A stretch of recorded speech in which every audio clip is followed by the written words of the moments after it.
Et les Français sont convaincus que le sport est bon pour la santé jusqu'à un âge tardif. On vous le répète souvent dans cette émission. Et pourtant, une personne sondée sur deux déclare ne jamais faire de sport. Ce qui est particulièrement vrai d'ailleurs chez les retraités. Convaincus de l'intérêt du sport pour les seniors, les retraités ne sont pas forcément les bons élèves. On va voir ça avec notre médecin gériatre, le professeur Françoise Forette. C'est vrai, le sport et les personnes âgées, ça fait pas toujours bon ménage. Ça fait pas bon ménage parce que chacun est un petit peu paresseux, chacun n'a pas envie de se remuer, alors que l'activité physique, comme tous les types d'activités, un professionnel de loisirs, etc., c'est la clé du bon vieillissement. Ce qui est terrible, rester en activité. Voilà, ce qui est terrible, c'est de ne rien faire. Alors, ce qui est intéressant, c'est qu'on a beaucoup d'études maintenant qui sont absolument passionnantes à lire sur des suivis de personnes pendant plusieurs années qui démontrent les bienfaits du sport. Et le bienfait le plus évident, c'est la diminution de la mortalité. Et certaines études ont démontré que si vous faites simplement 30 minutes de marche par jour, vous diminuez de 40% votre mortalité par rapport aux personnes qui sont totalement sédentaires. Ça augmentera l'espérance de vie. Ça augmente l'espérance de vie, ça diminue la mortalité. Très bien. Mais c'est pas la seule action. Dans toutes ces études, on peut voir que ça diminue les maladies cardiovasculaires. Alors ça, c'est important pour la mortalité, mais aussi pour la vie quotidienne. Avoir une insuffisance cardiaque, c'est pas rigolo. Ça permet de réguler la tension artérielle, ça permet de mieux soigner un diabète, ça régule le sucre dans le sang, ça diminue le risque d'ostéoporose en augmentant la masse musculaire. Et c'est vrai que quand on n'a pas de masse musculaire, on a un risque de chute important et puis un risque de ne pas avoir envie de se bouger. Bref, ça diminue la dépression, ça augmente la confiance en soi. Bref, tous les avantages de l'activité physique montrent que c'est au vert. Il faut faire de l'activité physique. Alors, surtout, il y a une énorme cerise sur le gâteau. Qui est maintenant, on apprend ça de façon plus récente, c'est que ça a une action extrêmement bénéfique sur les fonctions cognitives et sur le retard d'apparition et donc la prévention de la maladie d'Alzheimer. Du sport contre la maladie d'Alzheimer. Du sport contre la maladie d'Alzheimer. Là encore, les études récentes le démontrent parfaitement. Il a été démontré, par exemple, que les personnes qui font, par exemple, 10 km un peu plus de 10 km par semaine, ont, au bout d'une dizaine d'années, puisqu'on les a suivis pendant 10 ans, un volume cérébral, et en particulier un volume de l'hippocampe, qui est très important pour la mémoire, supérieur à ceux qui n'en font pas. Ça, c'est une première chose.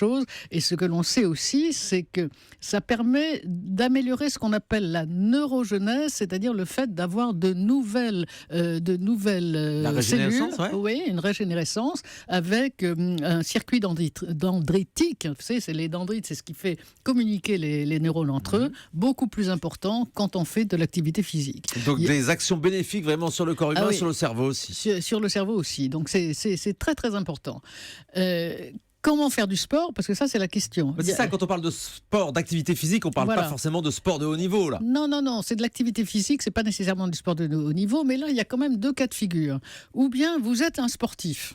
Vous avez 70 ans, vous avez toujours fait du sport, vous continuez tranquillement. À condition de ne pas faire de sport de compétition. N'essayez pas de battre votre fils de 25 ans dans une partie de tennis. Parce que ça, c'est dangereux. Oui. Au contraire, la force physique diminue quoi qu'il arrive avec ça. Bien sûr. Et puis l'effort trop important, ça peut être dangereux. Même pour les coronaires. Autre cas de figure, vous n'avez jamais fait de sport. Et puis vous vous dites, oui, il y a des belles études comme ça, je vais m'y mettre. À ce moment-là, il faut d'abord une consultation médicale pour être sûr qu'il n'y a pas de contre-indication. Et puis il ne faut pas faire du sport tout seul, prendre une Wii, si vous voulez, pour faire du sport devant la télévision. La console de jeu, ça marche, La console de jeu, ça marche très bien, mais il ne faut pas le faire tout seul. Quand on n'a jamais fait de sport, il faut faire ça sous supervision. Donc soit avec un coach, soit dans des cours, avec d'autres personnes. Soit avec un coach, soit dans des cours. Ça, c'est particulièrement important. Alors, quel sport ? Tous les sports sont bons. Sauf les sports de compétition, il faut le répéter.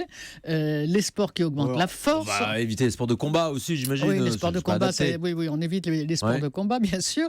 Mais sinon, les sports qui augmentent la force musculaire sont importants. Les sports qui augmentent la laxité, finalement, des articulations, comme le tai chi, le yoga, c'est particulièrement bien. Le jogging, on peut courir aussi en étant âgé ? Si on n'a pas mal aux genoux, mais le jogging, pourquoi pas. Le vélo, évidemment. Le vélo, tout à fait. Ça, c'est donné à tout le monde, honnêtement, le vélo.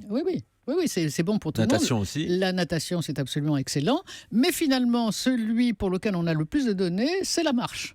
30 minutes de marche par jour permet d'avoir des résultats absolument remarquables. C'est le début de l'activité physique. C'est le début de l'activité physique. Docteur Martine Pérez. Oui, l'activité physique a un effet tellement incroyable sur le corps humain que c'est vraiment la pilule miracle puisque ça agit de la tête aux pieds. Ça améliore même la qualité de la peau parce que le fait que quand on respire, on oxygène mieux les couches supérieures de la peau et donc les cellules se multiplient. Ça a un effet sur tout le corps, à tel point que des chercheurs américains qui se demandent comment on pourrait faire des comprimés, mettre en comprimé l'effet de l'exercice physique. Il y a des recherches américaines très importantes qui essayent de comprendre l'effet de l'exercice physique sur le corps humain, voir quelle chimie ça déclenche dans le corps humain pour mettre tout ça dans un comprimé. Et ça serait vraiment utile, notamment pour les personnes âgées dépendantes qui ne peuvent pas bouger, ou les personnes handicapées qui ne peuvent pas faire d'exercice physique et qui sont victimes de toutes les complications liées pour au les fait de pas feignants bouger. aussi. Non, pas les feignants, c'est pas les feignants. On n'est pas sûr pas. sûr que ça marche. Mais la recherche est intéressante. La recherche est très active là-dessus. On n'est pas sûr que ça marche. Mais c'est vrai que c'est quelque chose de quasiment miraculeux. Vous avez le moindre problème de santé, que ce soit articulaire, que ce soit cardiaque, cancer, ça réduit le risque de cancer aussi. Vraiment, c'est très important. Et puis surtout, la récompense est quand même au bout du chemin, parce que quand vous avez fait beaucoup d'activités physiques, à ce moment-là, vous courez plus facilement pour attraper votre autobus, faites attention aux chutes quand vous êtes très âgé. Deuxièmement, vous pouvez descendre les marches du métro alors qu'avant vous ne pouviez pas. Vous faites votre petit ménage de façon beaucoup plus facile. Et surtout, c'est très convivial. Vous sortez davantage, vous voyez davantage de monde, vous fréquentez des clubs de même si on sport. n'en a jamais fait, professeur Françoise Forette. Même si on n'en a jamais fait, à condition de le faire progressivement. Et là encore, quand vous en avez déjà fait et que vous êtes un jeune senior, vous pouvez aller dans le club de gym qui est près de chez vous, etc. Quand vous êtes très âgé, ou une vieille dame de plus de 80 ans qu'on appelle fragile, à ce moment-là, il vaut mieux aller dans les clubs spécialisés pour les personnes âgées. Toutes les municipalités organisent ce type de club où là, on fait une gymnastique progressive, sous supervision, etc. Et où on peut, là encore, rencontrer d'autres personnes et augmenter sa convivialité. Donc vraiment, tout démontre que c'est un instrument anti-vieillissement absolument très magnifique. Efficace, très et on efficace. salue aussi notre amie Véronique de Villèle, notre coach sportif, qui donne très régulièrement des cours destinés plus particulièrement aux seniors dans tous les CMG de la région parisienne. Absolument. Isabelle Quenin. Une activité absolument géniale, et surtout l'été, c'est les balles, c'est danser. Oui. Tout parce à fait. que là, du coup, ça rend. Ah ouais, la danse. Mais exactement. Je ne l'ai pas cité, j'aurais dû. Tu as tout à fait raison, parce que c'est absolument capital. Par exemple, pour les patients atteints de maladie de Parkinson, il paraît que le tango est quelque chose d'absolument fabuleux. Ça permet de redonner de la motricité à des personnes qui, malheureusement, du fait de leur maladie, l'ont perdu. Bon, et là, pareil, vous n'êtes pas obligé d'aller en boîte de nuit, mais des balles dans tous les villages, tout ça, ça peut être une activité efficace. Mais dans toutes les villes, il y a des thés dansants maintenant. Oui, il y a des tas de rendez-vous sur l'après-midi où vous pouvez danser. Et je trouve que c'est excellent parce que non seulement ça fait travailler les muscles, mais c'est un euphorisant. Absolument. La musique, c'est Vous avez sympa. l'air de bien les connaître, Isabelle. Mais oui, Isabelle, moi j'adore danser. Isabelle, tu as tout à fait raison.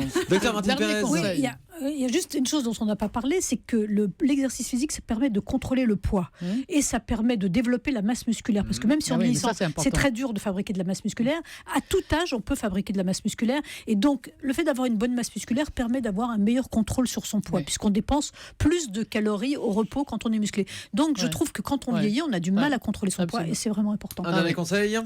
Un dernier conseil, écoutez, essayez de choisir le sport qui vous plaît, parce qu'il faut que ce soit une activité de plaisir, parce que sinon, vous ne le ferez pas.